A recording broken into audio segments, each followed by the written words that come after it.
Vamos a revisar. ¿Tienes las plaquitas del antibiograma que hicimos?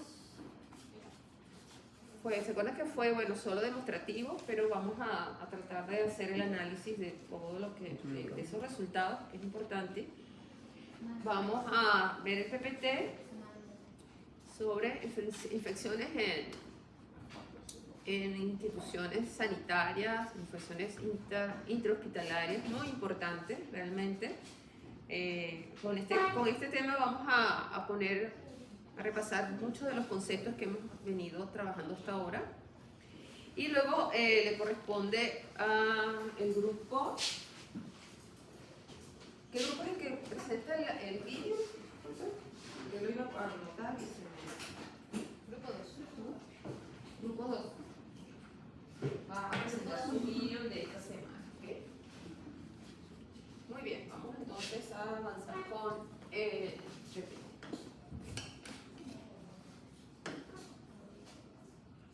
Muy bien.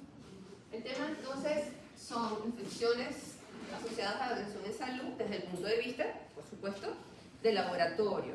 Cómo el laboratorio de microbiología en estos centros de salud apoya a la evaluación, el seguimiento, el conocimiento de qué es lo que está circulando a nivel de microorganismos en el centro hospitalario. Lo cual, ¿será importante o no? ¿Qué piensan? ¿Será importante saber qué tipo de bacterias y su resistencia a los antibióticos es lo que está circulando en un centro de salud particular? ¿Por qué?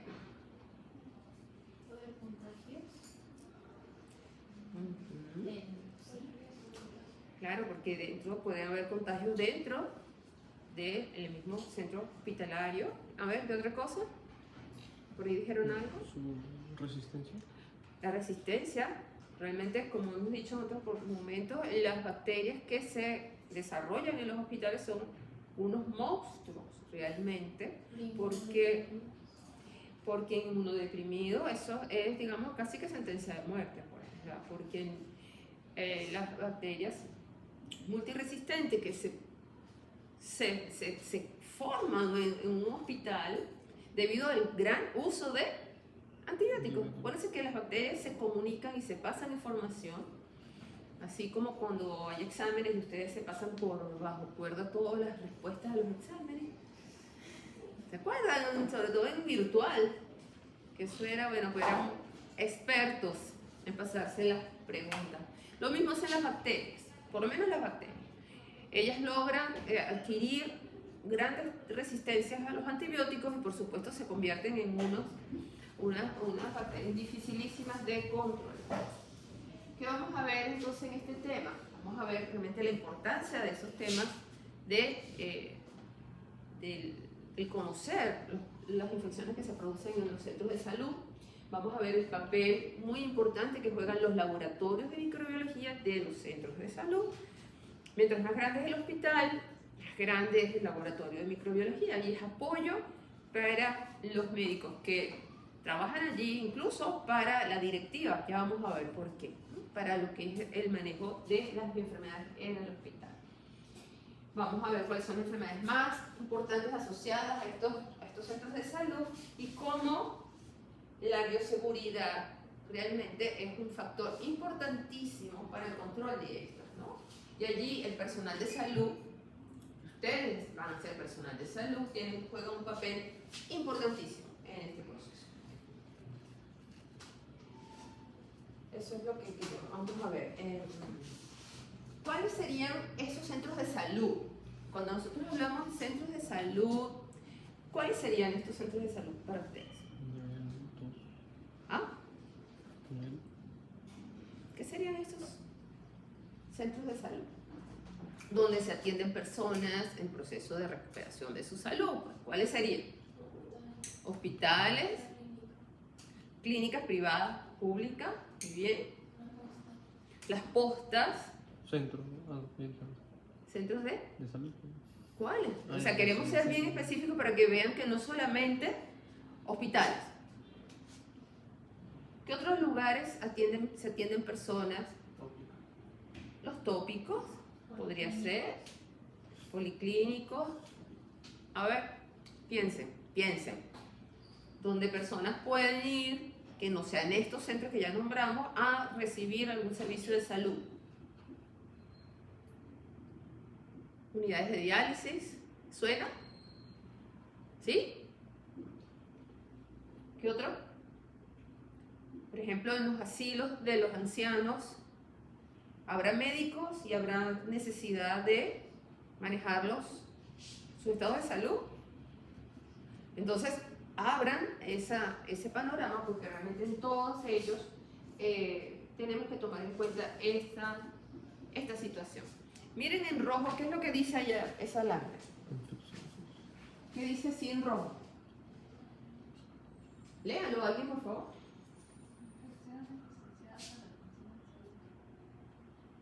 ¿Qué dice? Infecciones asociadas a la atención en salud, problema de salud pública. Problema de salud pública, o sea, así en rojo gigante con signos de exclamación. O sea, realmente es un problema de salud pública mundial, o sea, no es solamente en Perú, es todo el mundo está sufriendo de este problema y está tomando medidas porque sabe que la cosa se está poniendo difícil. ¿Ok?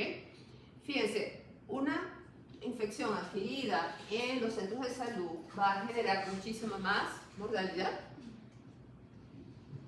morbilidad, enfermedades, que eso va a necesitar costo, ¿verdad? Eso requiere dinero para manejar los pacientes, ya sea para la salud privada, la salud pública.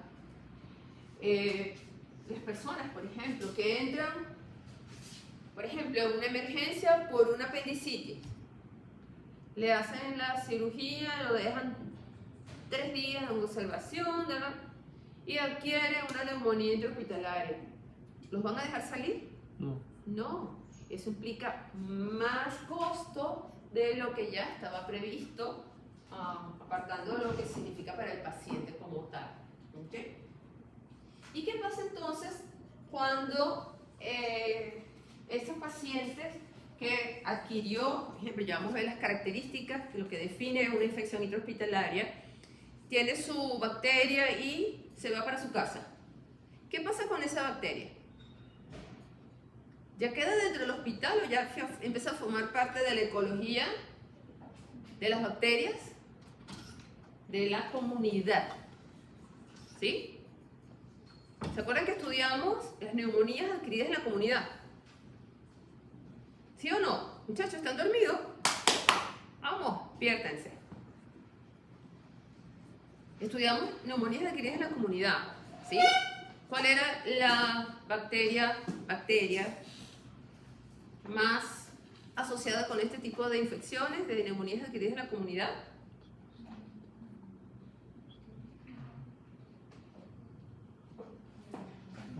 Es neumococo. Muy bien.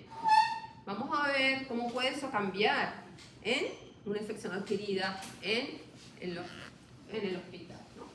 Entonces, fíjense, ahí el tema de bioseguridad es muy importante, porque incluso los visitantes a la hora de ir a la visita pueden ir a hacerle cariñito a su paciente, darle comidita, limpiarlo, y si no hay bioseguridad, esas bacterias hospitalarias se las va a llevar a su casa, los visitantes.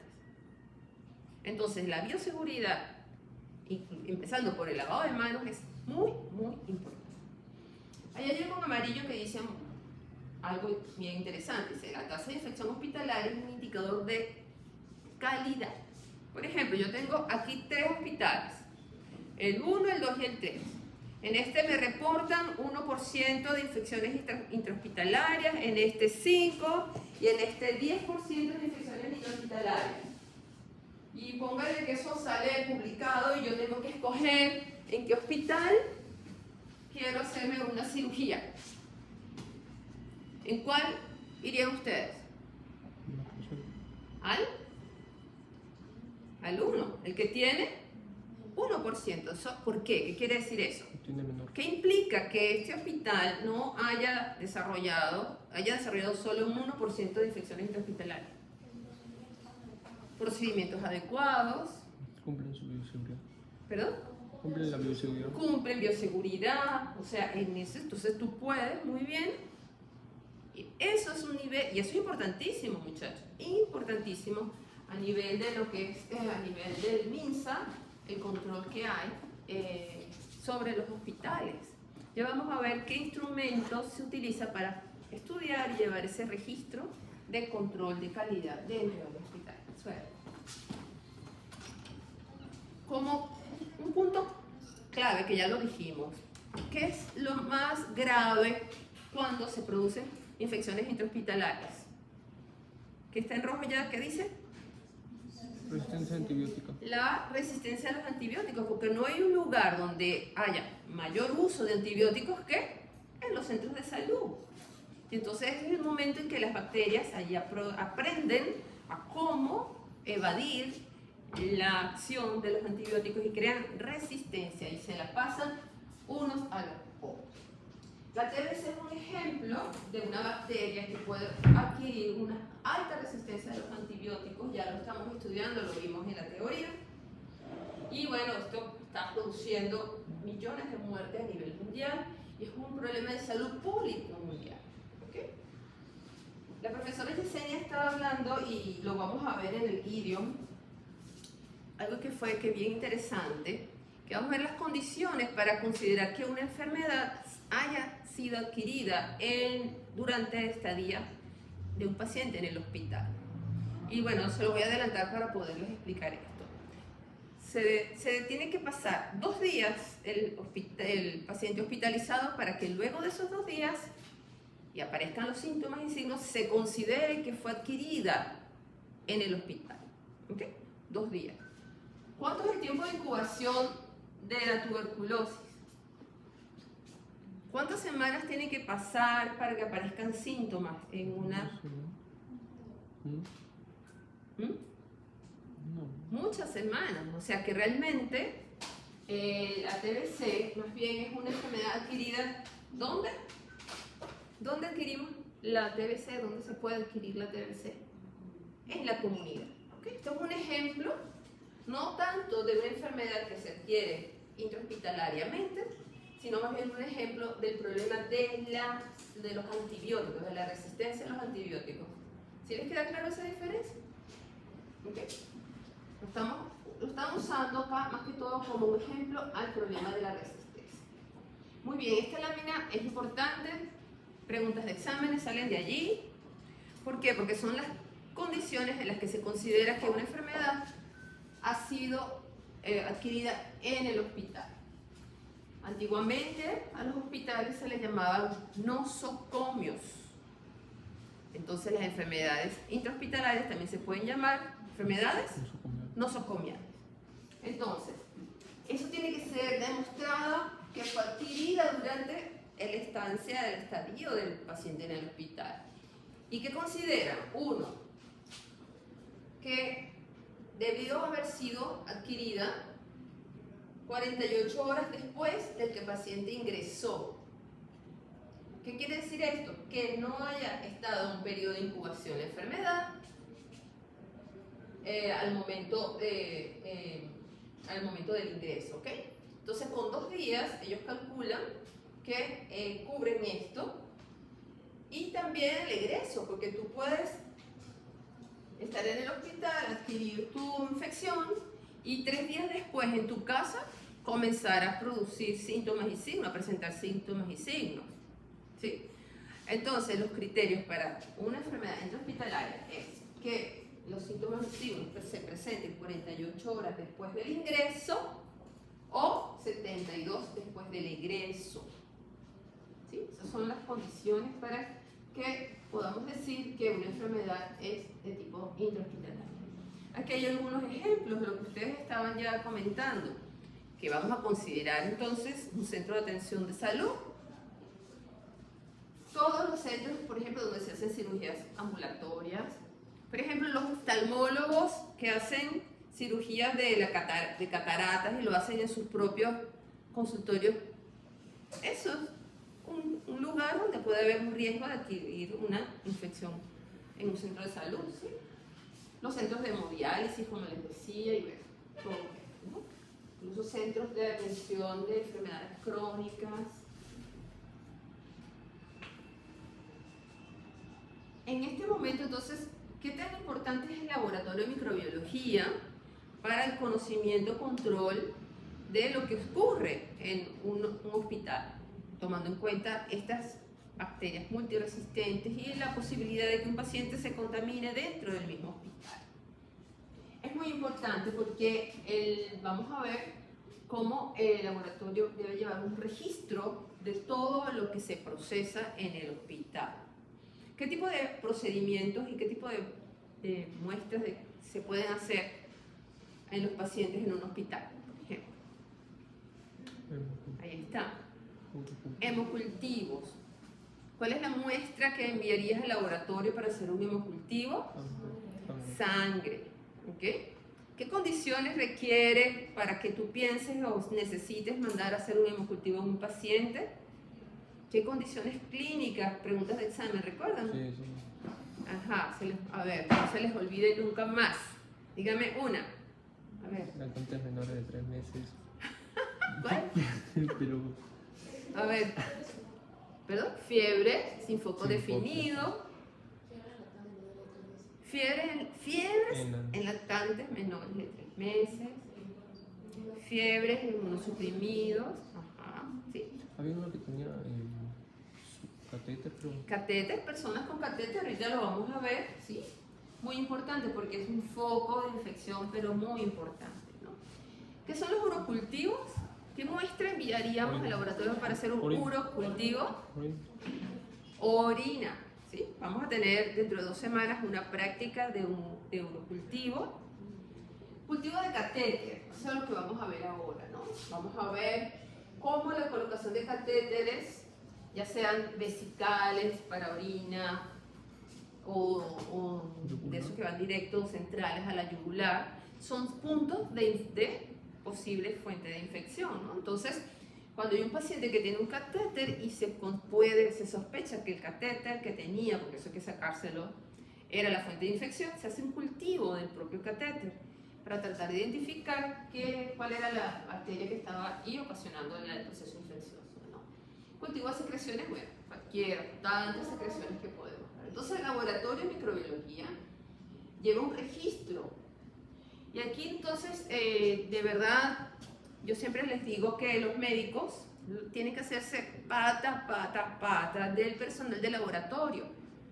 ¿Por qué? Porque en la etapa preanalítica ustedes pueden contactar a sus amigos del laboratorio y preguntarles, por ejemplo, sobre todo si están en proceso de formación, mira, necesito hacer un cultivo de un absceso.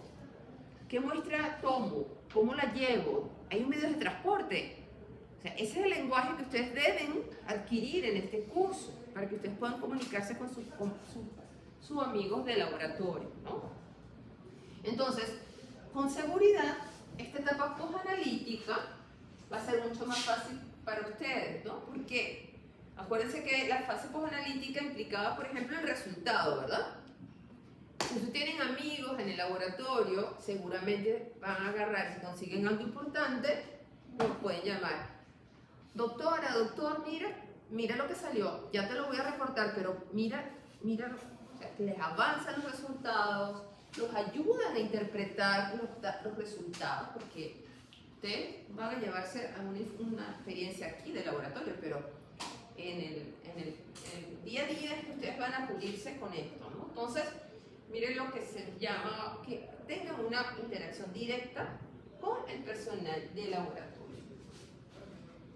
Y esperamos que en este caso ustedes puedan, en este curso, que al principio la intención era que ustedes vivieran lo que hacen el personal de laboratorio en la fase analítica, puedan valorar el trabajo que hacen sus compañeros de laboratorio. ¿Okay? Esta lámina, ¿qué nos quiere decir? Véanla, analícenla.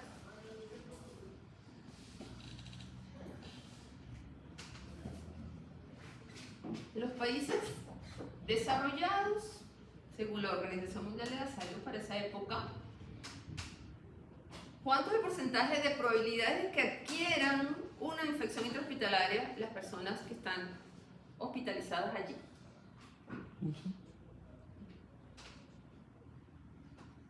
15. En los primeros de los países desarrollados. Los países desarrollados, aunque no lo digan porque después lo comparan con el que están en desarrollo. 8.7, casi un 10% de probabilidad de que una persona que entre por una cosa salga con otra. ¿Sí? Tal cual. Y en los países en desarrollo, ¿qué pasó allí? De 8 sube a 15, o sea, se duplican las probabilidades de que un paciente internado adquiera una infección intrahospitalaria. Y habla que es 34% de probabilidades los que entran en terapia intensiva, porque van a ser sometidos a procedimientos más invasivos. ¿Sí? Entonces, ¿por qué será esa diferencia? A ver, ¿qué creen ustedes?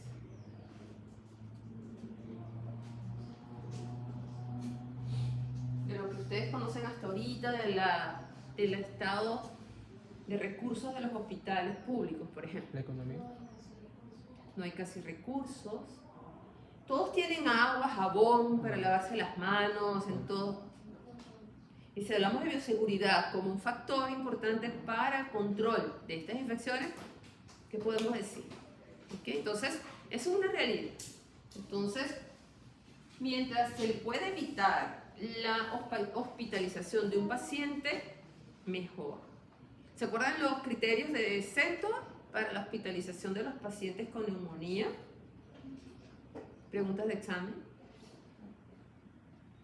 ¿Recuerdan que había un criterio? O sea, hospitalizamos o no, y hay más probabilidades de que se adquiera una persona que está mayor de 65 años adquiera cualquier otra infección que una persona más joven. En este estudio, miren, realizado en estos hospitales, ¿cuál es la infección más comúnmente diagnosticada de tipo interhospitalario? La infecciones respiratorias, seguida por Infección quirúrgica. infecciones quirúrgicas, después Infección urinarias y las Bacterias. bacterias. ¿Qué es una bacteria? ¿Recuerdan? Es bacteria en la sangre. Bacterias en sangre. ¿Qué pasa cuando las bacterias entran en sangre? ¿Qué puede generar?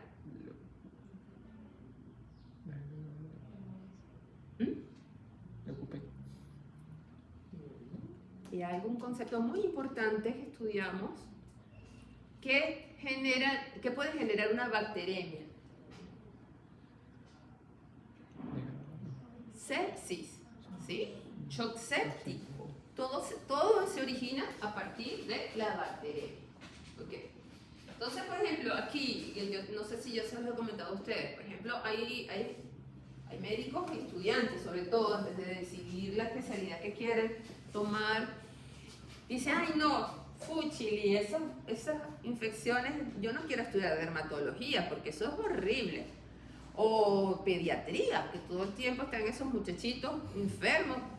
No, yo voy a ser cirujano. Es más, yo voy a ser cirujano, neurocirujano. Y te conviertes en el mejor neurocirujano, la mejor neurocirujana. Pero cualquier cirugía está en un 20% de riesgo de infectarse. Entonces, sí o sí, en algún momento tú vas a tener un contacto con los microorganismos infecciosos, bacterias, hongos, virus, parásitos. Por eso nosotros insistimos tanto en la importancia de su buena formación en microbiología, parasitología, inmunología, porque sabemos que ustedes como médicos eso no los va a abandonar nunca, más deben casarse con la microbiología, conocerla, saber qué es lo que los laboratorios le ofrecen para su diagnóstico confirmatorio. Eso es lo que nosotros aspiramos con ustedes. Entonces, fíjense acá. Miren esta tablita. Este es un estudio realizado en Estados Unidos entre el año 2009 y 2010, donde hacen un resumen de estudios bacteriológicos y algunos hongos por aquí, de microorganismos aislados durante bacteremias, infecciones de tracto urinario, infecciones quirúrgicas y neumonías. ¿Cuál es la bacteria que predominó en todos esos hallazgos, en esos estudios? Con 12.635 aislamientos. Estafilococcus aureus. ¿Quién de ustedes hizo el seminario de estafilococos resistente a la meticilina? ¿Ustedes? ¿Qué nos recuerdan ustedes respecto a esos estafilococos? ¿Dónde era que se encontraban los resistentes a la meticilina? En los hospitales. O sea, no es cualquier echericha, no es cualquier pedo de estafilococo. Son los monstruos estos con alta resistencia a los antibióticos. ¿Okay? A mí me encanta en esta tabla preguntarles, a ver, le hacemos un gram a un estafilococcus aureus. ¿Cómo lo vemos el gram? Descríbanlo rápidamente. ¿Cómo vemos un estafilococcus al gram? Mitad del curso. Forma básica. Cocos al gran positivos. ¿Y cómo se arreglan? ¿Cómo lo podemos ver al gran? You sure? Yes. You wrong. ¿Cómo se organizan los estafilococos? En racimos, de forma irregular. ¿Sí? A ver, el segundo monstruo, Escherichia coli. ¿Cómo lo vemos el gran? Negativo. A ver, forma básica. Bacilo. Gran. Negativo. ¿Dónde lo podemos aislar? ¿Qué medio de cultivo lo podemos utilizar para aislarlo? Un medio selectivo y diferencial. En agarzán, ¿qué hace todo? Macón. ¿Okay? Esto lo vamos a seguir usando el resto del curso. Me preguntaban si el curso era, el examen era cancelatorio. Imposible, porque todo lo que aprendieron en la primera parte lo vamos a aplicar ahora cuando estemos estudiando las infecciones. ¿Okay? Aquí hay algo también, esta Klebsiella pneumoniae. ¿Saben qué tipo de microorganismo es? Bacteria, bacilo gram negativo, una enterobacteria. ¿Okay? Pasa que todavía no, hoy las vamos a conocer más. Pseudomonas aeruginosas, otro monstruo bacteriano de los hospitales. También es un... ¿Me hicieron seminarios de pseudomonas? Pseudomonas es un bacilo gram negativo, no enterobacteria. ¿Ok? Es más bien del ambiente. Se encuentra en el agua, en el ambiente, de una forma que lo llaman ubicua, en todos lados. Y en un hospital hay pseudomonas en todos lados, hasta en los desinfectantes.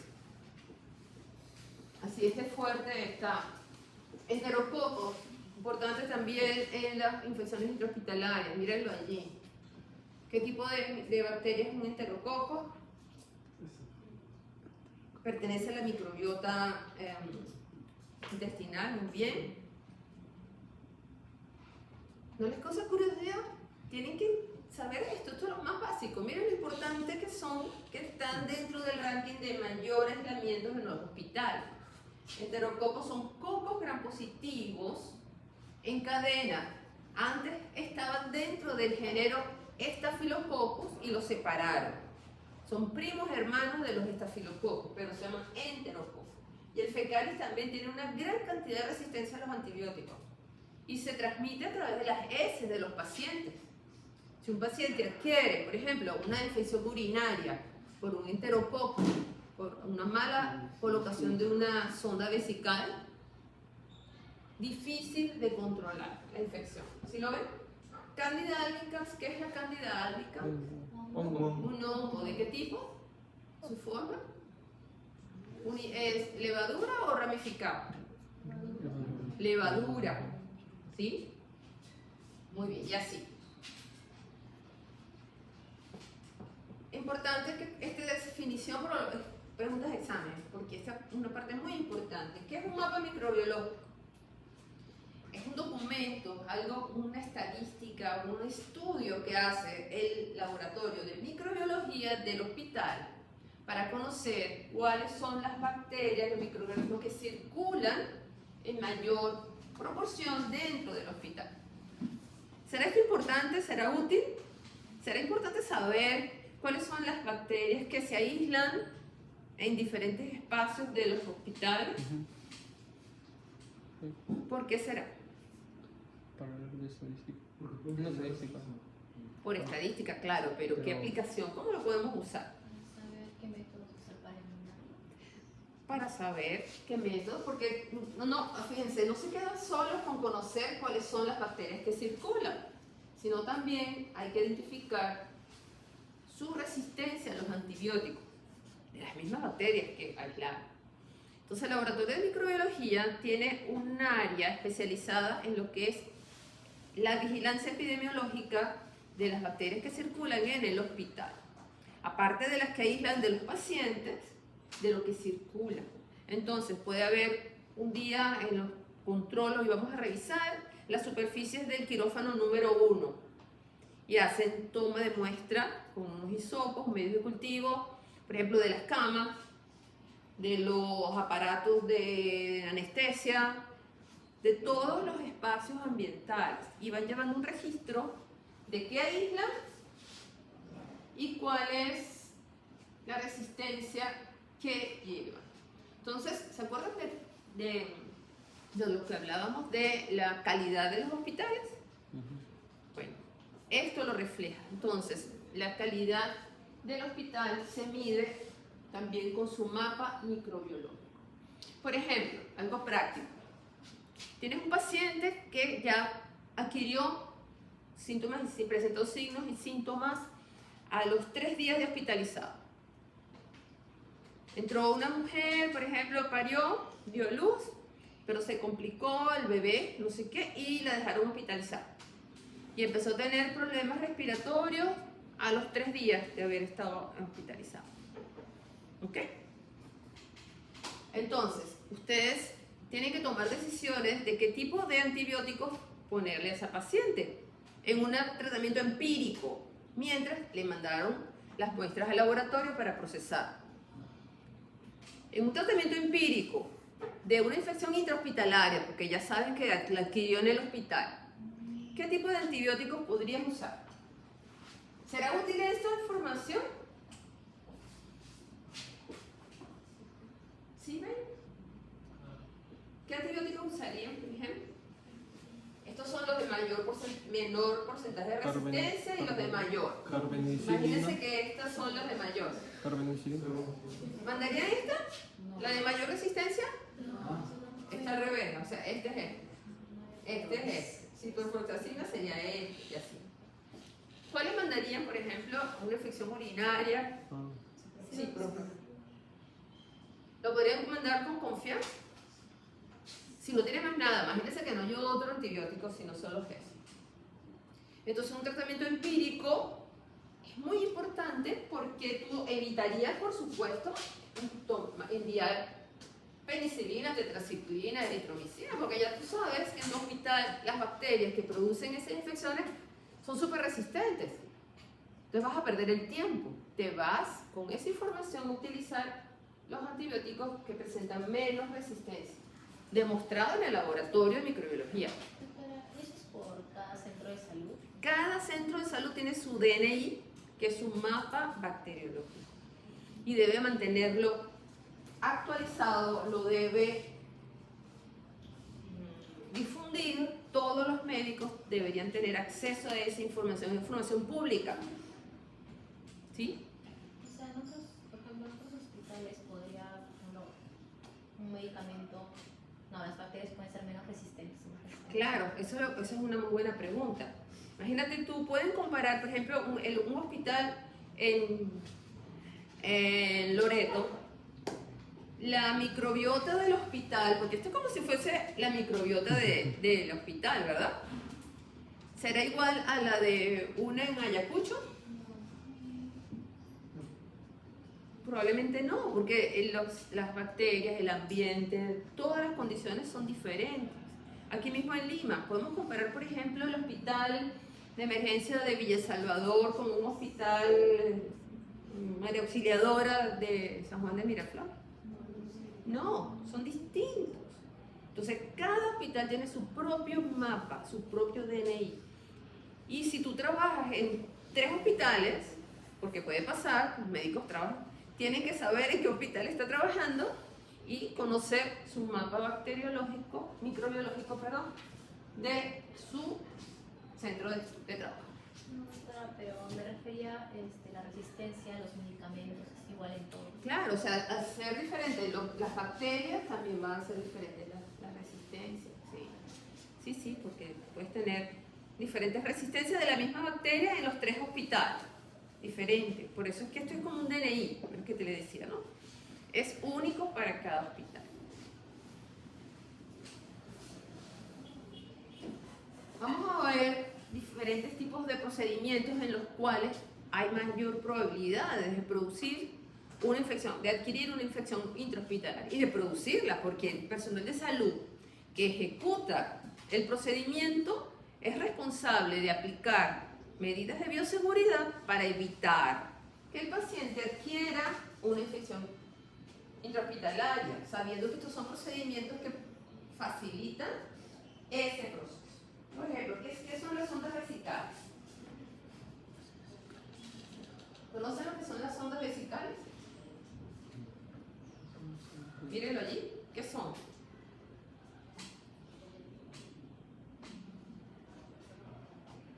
Sondas Como un catéter.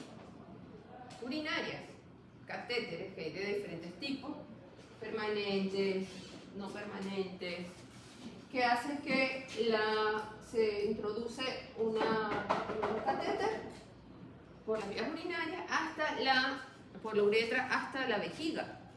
Y entonces el paciente drena la orina en una bolsa y evidentemente esto, por ejemplo, se usa cuando las personas están en UCI, que no se pueden parar. Lo primero que hace una persona que entra en UCI es sondar, hombre o mujer, porque eso le va a permitir a los médicos no tener un paciente que es más manejable.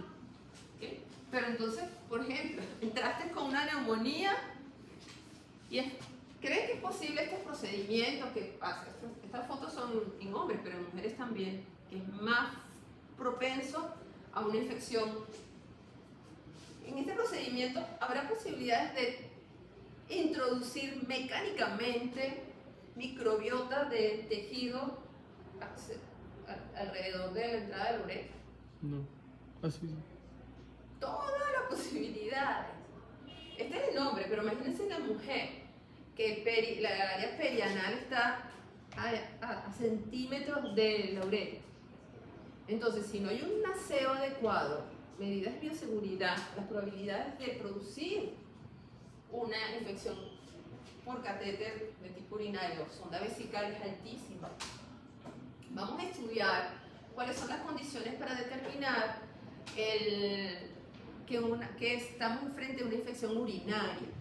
Cuando hacemos un urocultivo y hacemos un conteo de colonias de las bacterias que estaban en la orina, la medida para decir que es una infección urinaria es 100.000 unidades formadoras de colonias por ml de orina. Esas unidades formadoras de colonias son unas colonias que uno cuenta, lo vamos a hacer en una práctica. Entonces hay 2 formas en estas infecciones urinarias que pueden ver. Que para que sea una infección intrahospitalaria, tiene que ser una, que el paciente tenga un catéter permanente o intermitente, o sea que se lo pone, se lo quita, se lo pone. Permanente, por ejemplo, los hombres que tienen problemas de la próstata, tienen catéter permanente. O que se lo hayan quitado 42 horas antes. ¿Será importante esto? Que se lo hayan quitado 42 horas antes para considerar que es una infección urinaria adquirida en el hospital. Removido 42 horas. Claro, acuérdense que ese es el tiempo clave, ¿no? Entonces, una persona que tiene catéter, aunque 100.000 unidades formadoras de colonias es cuando tú dices es una infección urinaria con 1.000, y el catéter ya es suficiente, aunque no tenga síntomas ni signos. Ah, no, este sí tiene síntomas y signos. Tiene catéter, tiene síntomas y signos, aunque no llega al criterio, se considera una infección urinaria adquirida en el hospital. Puede haber una bacteriuria, que es presencia de ¿qué? ¿Bacterias dónde? En la orina, sin síntomas, pero que haya un oro cultivo positivo, entonces ya ahí sí lo consideras que esa infección fue colocada, fue adquirida en el hospital. Mire el porcentaje de riesgo de adquirir una infección urinaria cuando hay un sondaje, del 3 al 8%. Entonces hay que evitar colocar sondas si no es necesario. Miren este estudio realizado en el Hospital de Emergencias de Villa Salvador, donde aislaron bacterias de la orina en un estudio, ¿no? ¿Cuál fue la bacteria que se aisló en mayor proporción? Mírenlo allí en su tablita. De mayor proporción. ¿Cuál fue la que se aislaron de mayor proporción en una infección urinaria? Escherichia coli. El segundo nivel, el segundo puesto, Klebsiella. Entonces hicieron dos estudios, uno de pacientes que estaban hospitalizados y uno de los pacientes que venían en la consulta externa. Y en ambos consiguieron que la Escherichia coli era la que prevalecía. En hospitalización, el 93% eran Escherichia coli. ¿Ok? Entonces no se quedaron solo con eso, sino que hicieron un estudio de sensibilidad a los antibióticos de ambas poblaciones. ¿Y qué encontraron? A ver, ¿quién de ustedes hizo el seminario, no sé si está aquí, de Escherichia coli? Al principio, los primeros seminarios. ¿No hay nadie acá? ¿Está del otro grupo? Sí. Bueno, ese seguramente que hablaron de lo que es el BLE. Escherichia coli BLE positivo. Esto es Escherichia coli beta-lactamasa de espectro extendido. Anótenlo por ahí. Beta-lactamasas de espectro extendido. ¿Qué quiere decir? Que son Escherichia coli que tienen unas enzimas que evitan la acción de los beta-lactámicos, que son antibióticos que inhiben la síntesis del peptidoglicano, de la pared celular de la bacteria. O sea, dentro de ese grupo. ¿Y qué pasa? Ellas, cuando dicen espectro extendido, es que es para todos los beta-lactámicos, de primera, segunda, tercera generación. O sea, es una super monstruo de Escherichia coli con una gran resistencia. Ahora miren acá este dato.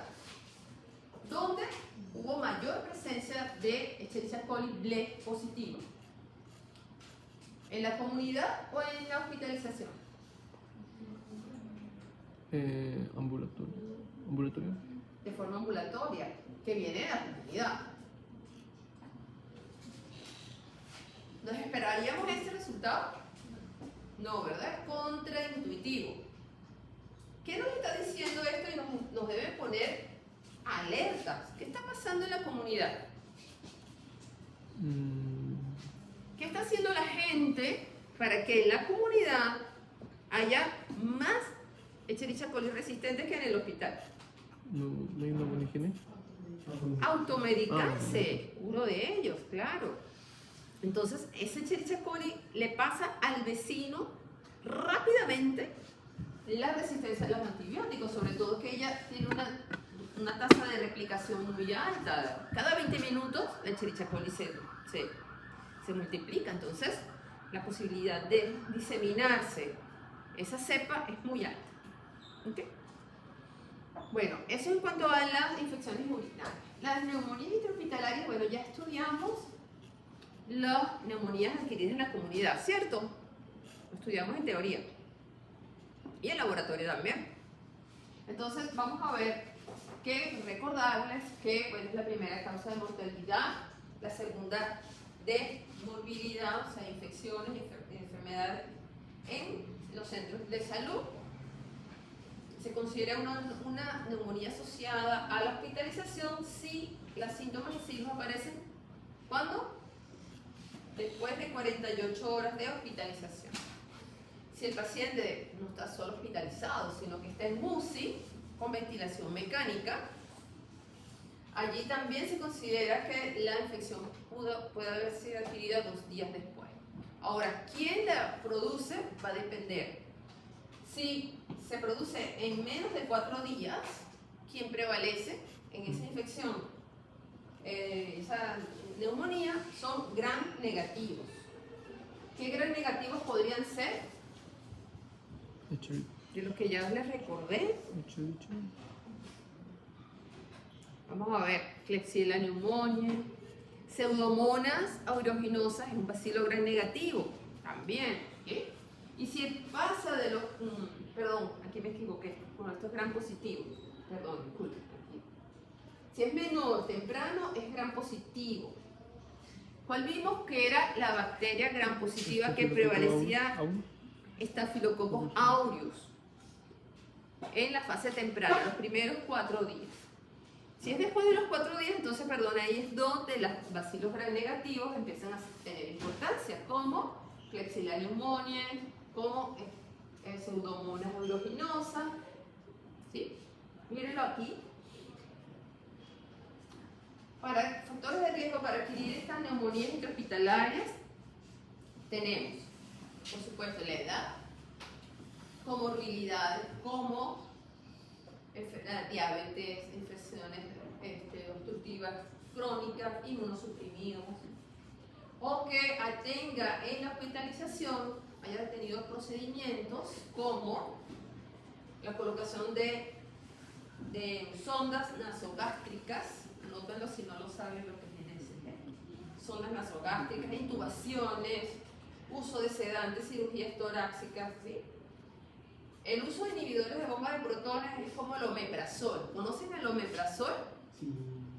Que lo usan para evitar a las personas que tienen gastritis. Toman omeprazol. ¿En serio?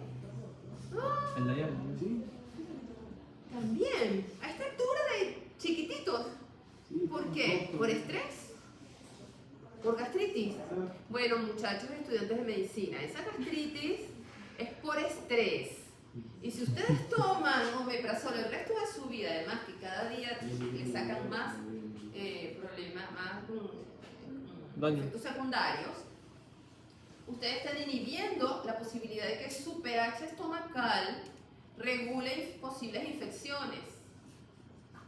Porque el pH estomacal es una barrera primaria inmunológica. ¡Ay! Voy a pegar grito. Doctora, o sea, ¿por cuánto tiempo tengo que tomar para que entre en acción lo que acabo de decir? No te sé decir cuánto tiempo, pero es que la gente lo toma para toda la vida. Ay, ¿con solo úlceras también? ¿Ah? ¿Úlceras? No, supuestamente evita la úlcera. Claro, porque si no hay ácido clorhídrico y la digestión, ¿cómo está? Ah, Lento. sí. O sea, es todo un tema, muchachos. O sea, no se automediquen. No se Automedicación. automediquen. Ustedes tienen que ser los primeros sanos, un médico. ¿Ok? No nos podemos desviar del tema, pero es importante. Fíjense que lo ponen como un riesgo. Agentes etiológicos ya vimos, ¿no? Bacilos gram negativos, bacilos gram positivos.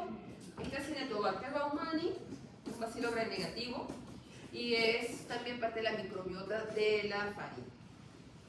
¿Qué podemos utilizar? ¿Se acuerdan cuando la famosa pregunta, cuáles eran las condiciones en las cuales podían ustedes solicitar un hemocultivo?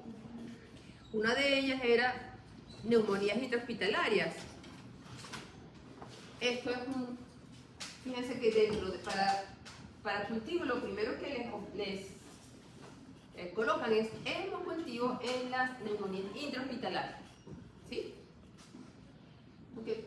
Aunque es baja la sensibilidad, tiene un valor predictivo positivo muy alto. Muestra para hacer el diagnóstico de neumonías intrahospitalarias. ¿Cuál es la muestra más fácil de tomar? No son. La que podría ser más fácil para hacer un diagnóstico de neumonía que muestra esputo, ¿sí?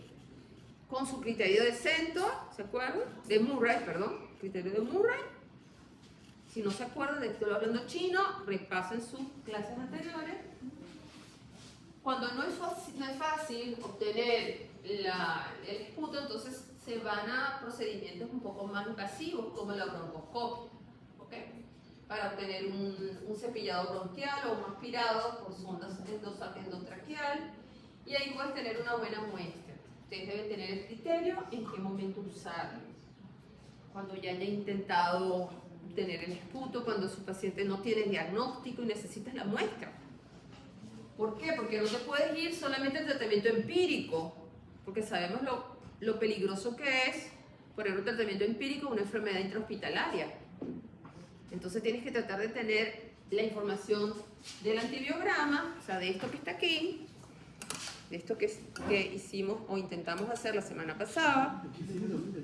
Ahorita lo vamos a revisar. El antibiograma, ¿ok? Para saber cuáles son los antibióticos adecuados. Miren ese estudio, en cuanto hablando de antibióticos, un estudio también realizado en el hospital de emergencia de Villa Salvador, donde se hicieron aislamientos en pacientes con desecreción bronquial en neumonías. ¿Cuáles fueron las bacterias que aislaron en mayor proporción? Pseudomonas Pseudomonas y Klebsiella. en un 37%, y Klebsiella, sobre todo Klebsiella pneumoniana, que es más asociada también al sistema respiratorio, ¿ok? En un 24%. Pero que no solo se quedaron con eso, sino que agarraron las pseudomonas y le hicieron un estudio de sensibilidad a los antibióticos. ¿Y qué consiguieron? Miren acá los resultados, rápidamente. Miren esas pseudomonas, los porcentajes de resistencia a los antibióticos.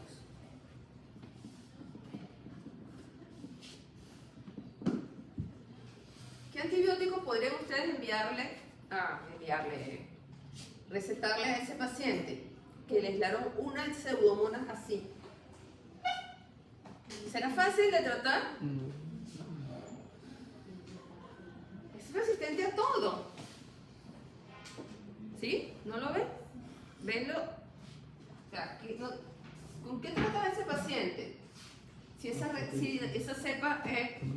La mitad de las cepas son resistentes a todo. ¿Qué antibiótico le podrían recetar? Prescribir. La colistina. Pero resulta que la colistina la tiene el director del hospital bajo 7 llaves.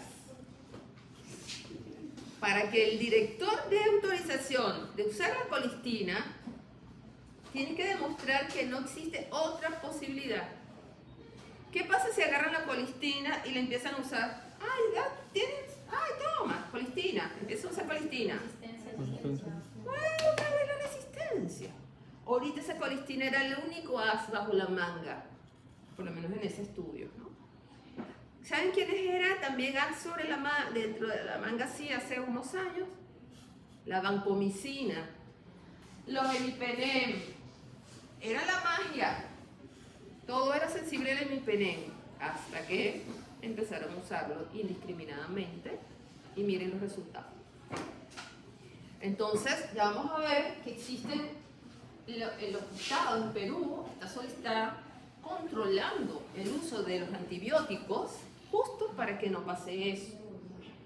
Hay muy pocos recursos, ya no quedan casi antibióticos a los que las bacterias sean sensibles.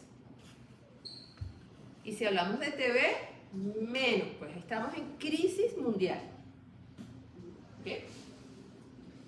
Miren los catéteres, muchachos. Este es el famoso catéter central.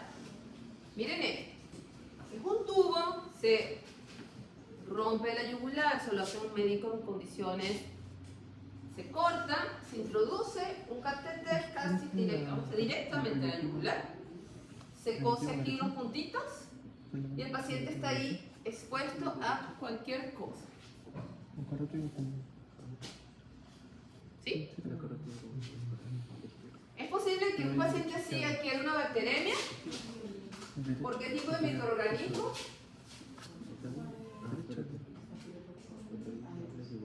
Estafilococcus aureus, Estafilococcus epidermidis. ¿Dónde se encuentra el Estafilococcus epidermidis y el aureus de forma normal? Su microbiota, ¿cuál es su área? Es parte de la microbiota. ¿Dónde lo encontramos? ¿Dónde se encuentra el Estafilococcus aureus y el Estafilococcus epidermidis? ¿En qué parte de nuestro cuerpo? En piel. Y la Pseudomonas aeruginosa. ¿Qué? En todos lados, hasta en los desinfectantes. Imagínense la posibilidad de adquirir una infección de estos catéteres. Desde el momento en que se lo colocan hasta el momento en que manipulan esos catéteres, porque por ahí le ponen los medicamentos, le toman muestras, hacen de todo. Porque están en una emergencia, o sea, no tienen tiempo para estar agarrándole una vía. Por ahí le meten de todo rápidamente. ¿Ok? Entonces, ¿cuáles son los requisitos preventivos para que no haya una bacteremia con un paciente con catéter? Esto. Higiene de las manos, antisepsia adecuada, uso de barreras de protección, todo esto que ya ustedes han estudiado y han visto y que lo vamos a seguir repitiendo porque las medidas de bioseguridad básicas son importantes. ¿Cuáles son los 3 Universalidad. criterios de bioseguridad? Universalidad, Uso de barreras uso de barreras, y eliminación de desechos. manejo adecuado de los desechos. Muy bien. ¿Okay? Entonces, tenemos que aplicar esa bioseguridad para evitar problemas de infecciones en cualquier lado, pero estamos ahorita hablando en los hospitales con los pacientes. ¿Okay? Hablábamos de la cirugía, ¿no? ¿En qué porcentaje entonces las cirugías pueden infectarse? Miren sí decía, pero tenemos un cuadro que hablamos de las infecciones postquirúrgicas. Ahora, ¿qué criterios se utiliza para decir si una infección de una cirugía fue adquirida en el hospital? Entonces, debe estar la infección cerca del área de incisión. Debe ser reportada en los primeros 30 días, y aquí cambia un poco, ¿ok? Se aumenta más el rango de posibles infecciones. Y si tú, por ejemplo, colocar una válvula cardíaca, una válvula cerebral, o hicieron una suplantación, un reemplazo de articulación, cadera, rodilla, hasta 1 año puede tardarse en ponerse de manifiesto ese proceso y poder decirse que fue adquirido en el hospital. ¿Okay? Hay maneras de prevenirlo con uso de antibióticos previo a la operación, una buena asepsia, manejo antiséptico de todas las condiciones del proceso quirúrgico. ¿Okay? Por lo tanto, ustedes deben como médicos saber cuál es el correcto uso de todos esos instrumentos. Y cómo, porque ustedes como jefes de un proceso quirúrgico van a tener un equipo de enfermería que realmente son los que se manejan el equipo, son los que son encargadas de la limpieza y el uso adecuado de ese material, pero ustedes son al final ante una demanda por negligencia médica, ahí los primeros que van a caer son ustedes. A mí me pasó, cuando nació mi primer hijo tuve una cesárea y me dejaron una compresa adentro, una gasa así. Yo primeriza, no sabía el malestar que tenía, yo no me sentía bien, yo decía, pero que eso no, yo estoy muy rara, pero claro, o sea, primer parto, primera cesárea, puede ser cualquier cosa. Entonces fui al ginecólogo y me dice, ay, bueno, ¿sabes que a veces en la cirugía se pueden quedar algunas cosas adentro? Quise matar, pero no la maté, casi que me matan a mí, y a los 8 días me volvieron a abrir y sacaron la gasa, y yo veías como la olían delante de mí, la olían como para ver si estaba infectada. No me morí porque no estaba infectada, estaba estéril la gasa, pero me hubiera podido morir de una obstrucción intestinal. a los 3 meses, o sea, qué sé yo. ¿Ven? Entonces, realmente esas cosas pasan en la cirugía. Bueno, ¿recuerdan esta historia de Ernest Semmelweis en su Historia de la Medicina? ¿No? A ver, ¿recuerdan algo de este? Es maravillosa esta historia, a mí me encanta. Es el padre del lavado de manos. Es un médico que trabajaba en un hospital donde había pabellones de parturientas, donde daban a luz las mujeres. Y eso era en Bélgica. Entonces, había 2 pabellones. Uno manejado por comadronas, que esas mujeres expertas en ayudar a las mujeres a parir. Y la otra... ¿Ah? En cadáveres eran, ¿no? ¿Era qué? En cadáveres. Ya, entonces los cadáveres eran los médicos y los estudiantes. ¿Qué pasa? Entonces estaba el otro pabellón, que era atendido por estudiantes y médicos, donde el porcentaje de mortandad era un 18%, mientras el que manejaban las comadronas era el 3%. Las mujeres preferían parir en la calle a parir en el hospital, porque las probabilidades de morir eran muy altas, y sabes que eso se pasa, se riegan la boca. Entonces él se dio cuenta y estadísticamente empezó a ver, dice, no, que ya lo extraño. Cuando vio que era lo que hacían las comadronas, él veía que las mujeres se lavaban las manos antes de empezar a ayudar al proceso de parto. Y él dijo, nada, que hay algo que los colegas están trayendo de la morgue y se la están llevando a las mujeres en el momento de atenderlas y revisarlas. Bueno, entonces dijo, bueno, a partir de hoy, 15 de mayo de 1847, se trajo un lavamanos, que dicen que todavía está en el museo de su casa, preparó una solución de cloruro de cal y puso un cartel y dijo, aquí todo el mundo, el que entre a este pabellón de parto, tiene que lavarse las manos antes. Bueno, eso fue un escándalo. ¿Cómo? Yo soy un médico. En esa época ni batas, o sea, no había concepto de que eso era una posibilidad de contaminarse entre ellos. Entonces, bueno, eso le causó todos problemas al pobre Ignacio. Y entonces, bueno, pero al final lo logró que probaran y pudo demostrar que en ese pabellón la mortandad de las mujeres bajó hasta el 1% solo con ese lavado de manos. Entonces, a partir de allí, bueno, empezaron a aplicar la técnica. Él quedó muy mal, murió en un psiquiátrico, porque él quedó traumatizado por todo este problema, porque él sabía que eso era lo que estaba matando a las mujeres y él no le hacían caso. Y bueno, para nada, porque ya ahora entonces hay una estatua con las mujeres y los bebecitos, dándole las gracias a él, que gracias a él se paró la mortandad de las... ¿no? Entonces, eso es importante porque no es menos cosa el lavado de manos, muchachos. No es una tontería, es básico y es fácil de hacer. O sea, ojalá las pandemias de H1N1 y COVID haya servido de algo, pues, ¿no? Que hayamos podido aprender a utilizar estas técnicas de forma habitual. Ustedes como médicos antes de la cirugía van a tener un procedimiento de limpieza mucho más profunda, con desinfectantes hasta el codo, pero el día a día, cuando ustedes están viendo a sus pacientes, deben recordar esto. 6. Porque las barreras de bioseguridad, como ya revisamos ahorita, son importantísimas, los principios de seguridad. Entonces, ¿qué ha hecho el Estado en Perú y todos los países? Porque esto es algo que lo sugiere la Organización Mundial de la Salud, es que cada hospital, cada país y cada hospital tenga su propio control de los antibióticos y cómo los usan.